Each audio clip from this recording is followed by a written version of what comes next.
എല്ലാവർക്കും വിനീത നമസ്കാരം. ശ്രീമദ് ഭാഗവതം ദശമസ്കന്ധം അധ്യായം 11 ശ്ലോകം 25, 26, 27, 28, 29 5 ശ്ലോകങ്ങൾ ഇന്ന് നമുക്ക് നോക്കാം. ഉപനന്ദൻ എന്നുള്ള ആ ഗോപൻ അവരുടെ അധ്യക്ഷനായിട്ട് ഒരു മീറ്റിംഗ് വിളിച്ചു കൂട്ടിയിട്ട് അദ്ദേഹം പറയണു, ഇവിടെ എന്തൊക്കെ അനർത്ഥങ്ങളാണ് ഇപ്പൊ ഉണ്ടായത്. ഈ കുട്ടികൾക്ക് ഒരാപത്തും വരാതെ ഇനി എങ്കിലും ആപത്ത് വരാതിരിക്കാൻ നമുക്ക് ഇവിടെ ഈ താമസിച്ച ഇനി എന്തൊക്കെയോ ആപത്തുകൾ വരാൻ പോണു എന്നുള്ള എന്തോ ഒരു ദുർലക്ഷണങ്ങൾ തോന്നുന്നു. അതുകൊണ്ട് വൃന്ദാവൻ എന്ന പേരായിട്ടുള്ള ഒരു മനോഹരമായിട്ടുള്ള ഒരു സ്ഥലമുണ്ട്, അവിടേക്ക് പോവാം, അതാണ് എന്റെ അഭിപ്രായം എന്ന് പറയണു. കണ്ണനെ മടിയിൽ വെച്ചുകൊണ്ടാണ് ആ ഉപനന്ദൻ ഇതെല്ലാം പറയണത്. ശ്ലോകം 25. കൃഷ്ണായ വാസുദേവായ ഹരയേ പരമാത്മനെ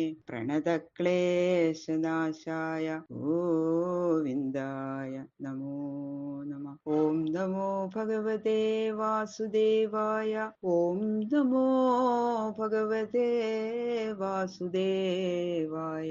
ഓം നമോ ഭഗവതേ വാസുദേവായ. ശ്ലോകം 25. ചക്രവാതേന നീതോയം ദൈത്യേന വിവദം വിയൽ ശിലായാം പതിതസ്തത്ര പരിത്രാത സുരേശ്വരേ.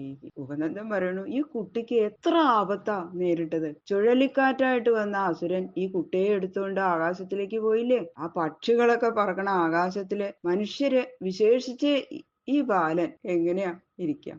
ഏറ്റവും ഉന്നത സ്ഥാനത്ത് നിന്ന് ആ ദുഷ്ടൻ, ആ അസുരൻ കുട്ടിയെ പാറപ്പുറത്തേക്ക് എറിഞ്ഞില്ലേ. ഒന്നും പറ്റാതെ, ശരീരത്തിൽ ഒരു പോറല് പോലും ഏൽക്കാതെ ഈ ഉണ്ണി രക്ഷപ്പെട്ടില്ലേ. ഭഗവാനല്ലേ രക്ഷിച്ചത്. ഇങ്ങനെ എത്ര പ്രാവശ്യം ഈ ബാലകനെ ഈശ്വരൻ അപകടത്തിൽ നിന്ന് രക്ഷിച്ചിരിക്കുന്നു. എന്ന പ്രിയേതദ്രുമയോരന്തരം പ്രാപ്യ ബാലക അസാവന്യതമോ വാപി തദാപ്യച്യുതരക്ഷണം. ഈ ശ്രീകൃഷ്ണൻ വലിയ മരങ്ങളുടെ അടിയിൽ അകപ്പെട്ടു. എന്നിട്ടും ഒന്നും പറ്റാതെ മരിക്കാതിരിക്കണത് ഭഗവാൻ രക്ഷിക്കുന്നുണ്ട് എന്നതിന്റെ ലക്ഷണമല്ലേ? ഇത് തന്നെയാണ് എന്ന് പറയുന്നു. അല്ലെങ്കിൽ മാത്രല്ല, ഏതൊരു കുട്ടിയാ ഇത്ര വലിയ മരങ്ങള് വീണ് കഴിഞ്ഞാൽ അതിന്റെ ആ അപകടത്തിൽ നിന്ന് അത്ഭുതകരമായിട്ട് രക്ഷപ്പെടുന്നത് ചെറിയ കുട്ടിയല്ലേ ഇവൻ. എങ്ങനെ അത് രക്ഷപ്പെട്ടത്? ഭഗവാന്റെ അനുഗ്രഹം മാത്രമാണ്. ഭഗവാൻ തന്നെ രക്ഷിച്ചു. യാവദുൽപത്തികോരിഷ്ടോ വ്രജം നാഭിഭവേദിത താവത് ബാലാനുപാദായ യാസ്യാമോ അന്യത്ര സാനുഗാഹ. ഇങ്ങനെ അനേകം ദുർലക്ഷണങ്ങൾ ഇത് കണ്ടതുകൊണ്ടും ഇനിയും ഇങ്ങനെയൊക്കെ ഉണ്ടാവുമെന്ന് വിചാരിക്കണം നമുക്ക്. അതുകൊണ്ട് ഈ ദുർലക്ഷണങ്ങളുടെ ഫലമായിരിക്കുന്ന അനർത്ഥങ്ങൾ ഈ ഗോകുലത്തെ ബാധിക്കുന്നതിന് മുമ്പ് തന്നെ നമ്മുടെ കുട്ടികളെയും ഈ പശുക്കളെയും പ്രത്യരെയൊക്കെ കൂട്ടിക്കൊണ്ട് നമുക്ക് ഈ സ്ഥലം ഉപേക്ഷിച്ച് വേറൊരു സ്ഥലത്തേക്ക് പോകണം. അതൊരു സംശയമില്ല എന്ന് പറയാണ് ഉപനന്ദൻ. എന്നിട്ട് പറയണു, വനം വൃന്ദാവനം നാമ പശവ്യം നവകാനനം ഗോപഗോപീഗവാം സേവ്യം പുണ്യാത്രി തൃണവീരുധം. വൃന്ദാവൻ എന്നു പേരായിട്ടുള്ള ദേവി രക്ഷിച്ചുകൊണ്ട് ഒരു വനമുണ്ട്. ആ വനത്തിന് വൃന്ദാവനം എന്നു പേര്. അതിമനോഹരമായ ഒരു സ്ഥലം, ഏറ്റവും പുണ്യമായിട്ടുള്ള ഒരു സ്ഥലം, പുണ്യപ്രദേശമാണ് വൃന്ദാവനം. അവിടെ നമ്മുടെ പശുക്കൾക്കൊക്കെ തിന്നാനായിട്ട് ധാരാളം പച്ചപ്പുല്ലുകൾ ഉണ്ട്. പിന്നെയോ അതിന്റെ ഉൾഭാഗത്തുണ്ടല്ലോ, അന്തർഭാഗത്തില് ഇതുവരെ ആരും കാണാതെയും സഞ്ചരിക്കാതെയും ഇരിക്കുന്ന, ഇതേവരെ ഒരു മൃഗങ്ങളൊന്നും സഞ്ചരിച്ചിട്ടില്ല, അങ്ങനെയുള്ള പുതിയ കാടുകളൊക്കെ ധാരാളം ഉണ്ട്. എന്താ ഒരു പ്രത്യേകത വെച്ചാൽ ദുഷ്ടമൃഗങ്ങളൊന്നും ഇല്ല അവിടെ. അതുകൊണ്ട് നമ്മുടെ ഗോപന്മാർക്കും ഗോപസ്ത്രീകൾക്കും പശുക്കൾക്കും ഒക്കെ ഇഷ്ടം പോലെ എവിടെ വേണമെങ്കിലും സഞ്ചരിക്കാം. അതുകൊണ്ടാണ് ഞാൻ പറഞ്ഞത് ആ വൃന്ദാവനത്തേക്ക് പോവാന്ന് പറയാ ഉപനന്ദൻ. അപ്പൊ ഈ വൃന്ദാദേവിയുടെ അധിവാസം അവിടെ ഉള്ളത് കൊണ്ടാണ് ആ വനത്തിലുള്ള മലകളും പുല്ലുകളും വള്ളിക്കുടലുകളും ഒക്കെ അന്ധക്കരണ ശുദ്ധി നൽകുന്നത്. നമുക്ക് അവിടെ ചെല്ലുമ്പോൾ വളരെ സന്തോഷം തോന്നും. അപ്പൊ രാഗാദി ദോഷങ്ങള്, അത് നിമിത്തമുണ്ടാവുന്ന പാപങ്ങള് ഒക്കെ നശിപ്പിച്ച് മനസ്സിന് സന്തോഷം ജനിപ്പിക്കുന്നതിന് സമർത്ഥങ്ങളാണ് ആ സ്ഥലം. അത്രയും മനോഹരമായിട്ടുള്ള പുണ്യപ്രദേശമായ ആ വൃന്ദാവനത്തിലേക്ക് നമുക്ക് എല്ലാവർക്കും കൂടി പോവാം എന്ന് പറയുന്നു. തത്തത്ര അദ്യൈവ പരിവയാസ്യാമ ശകടാൻ യുക്തമാചിരം ഗോധനാന്യഗ്രതോ യാന്തു ഭവതാം യതി രോചത്തെ.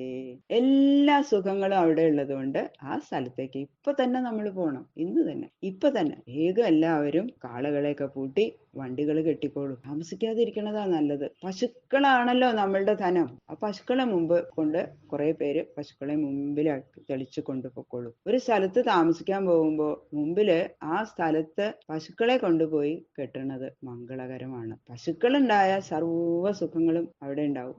ആര്യന്മാരുടെ ഇതാ അങ്ങനെയാണ്. അവർക്ക് അങ്ങനെയാണ്. പശുക്കളാണ് അവരുടെ ഈശ്വരനെ പോലെയാണ്. അപ്പൊ പശുക്കള് എവിടെ ഉണ്ട് അവിടെ മംഗളം. അതുകൊണ്ടാണ് പണ്ട് മുതൽക്ക് തന്നെ ആര്യന്മാര് ഈ കൃഷി ഒക്കെ ചെയ്യണ സമയത്ത് പശുക്കളില്ലാതെ ആ കൃഷി വേല ഒന്നും നടത്താൻ സാധിക്കില്ലല്ലോ. അതുകൊണ്ട് പിന്നെന്താ, അപ്പൊ പാല്, നെയ്യ്, തൈര്, വെണ്ണ ഒന്നും ഉണ്ടാവില്ല. അപ്പൊ യാഗം മുതലായിട്ടുള്ള ദേവ ആരാധനകളൊന്നും നടത്താൻ പറ്റില്ല അല്ലെ. അപ്പൊ പശുക്കളാണ് അവര് ഈശ്വര തുല്യരായിട്ട് തന്നെയാണ് അന്നത്തെ ജനങ്ങള് കണക്കാക്കിയിരുന്നത്. അതുകൊണ്ട് പശുക്കളെ നമ്മള് കണി കാണാൻ മുമ്പിൽ നിർത്തുമല്ലേ. ക്ഷേത്രങ്ങളിൽ പോലും അങ്ങനെയാണ് പശുക്കളെ ആദ്യം കണി കാണിക്കുക. നമ്മള് യാത്ര പോകുമ്പോ ഒരു പശുവിനെ കണി കണ്ടു പോയാൽ അന്നത്തെ ദിവസം മംഗളം ആവും. അപ്പൊ പുതിയ വാസസ്ഥാനത്തേക്ക് പോവാനായിട്ട് ഉറക്കുമ്പോ മുമ്പില് പശുക്കളെ കൊണ്ടുപോകണമെന്ന് ഉള്ള ഉപനന്ദന്റെ അഭിപ്രായം എല്ലാവരും അഭിപ്രായം പറഞ്ഞു അദ്ദേഹം. ആദ്യം പശുക്കളെ കൊണ്ട് എല്ലാവരും നമുക്ക് ഒന്നിച്ച് പോവാം. പിന്നെ അദ്ദേഹം പറയണു, എന്തെങ്കിലും ഇനിയിപ്പോ അവിടെ ചെന്നാൽ എന്തെങ്കിലും ഉണ്ടാവുമെന്ന് അറിയില്ല കേട്ടോ. നല്ല സ്ഥലമാണ് എന്ന് തോന്നിയത് കൊണ്ടാണ് ഞാൻ പറഞ്ഞത്. നിങ്ങൾക്കും കൂടി ആ അഭിപ്രായം ഉണ്ടെങ്കിൽ മാത്രം അംഗീകരിച്ചാൽ മതി. ഞാനൊരു അഭിപ്രായം പറഞ്ഞു, അത് നിങ്ങളെല്ലാവരും അംഗീകരിക്കുന്നുണ്ടെങ്കിൽ മാത്രം നമുക്കത് ചെയ്താൽ മതി. എല്ലാവരുടെ സമ്മതപ്രകാരം മാത്രം ഒരു കാര്യം നടത്താൻ പാടുള്ളൂ. എന്റെ അഭിപ്രായം ഞാൻ പറഞ്ഞു, നിങ്ങളുടെ അഭിപ്രായം കൂടി നിങ്ങൾ കണക്കിലെടുത്ത് എന്താ വേണ്ടതെന്ന് വെച്ചാൽ നമുക്ക് ചെയ്യാം എന്ന് പറയാണ്. അങ്ങനെയാണല്ലോ ഒരു ലീഡർ പറയേണ്ടത്. അതുപോലെ തന്നെ അദ്ദേഹം വിവേകപൂർവം പറഞ്ഞു. പക്ഷെ എല്ലാ ഗോപന്മാരും സമ്മതിച്ചു. അത് തന്നെയാണ് ശരി എന്നുള്ളത്. അത് അടുത്ത ശ്ലോകത്തിൽ പറയണം. ബാക്കിയുള്ള ശ്ലോകങ്ങള് നാളെ നോക്കാം. ഇനി വൃന്ദാവനത്തിലാണ് ഭഗവാന്റെ കളികള്. അത് നമുക്ക് രസമായിട്ട് കേൾക്കാം. സർവത്ര ഗോവിന്ദ നാമ സങ്കീർത്തനം. ഗോവിന്ദ ഗോവിന്ദ ഗോവിന്ദ.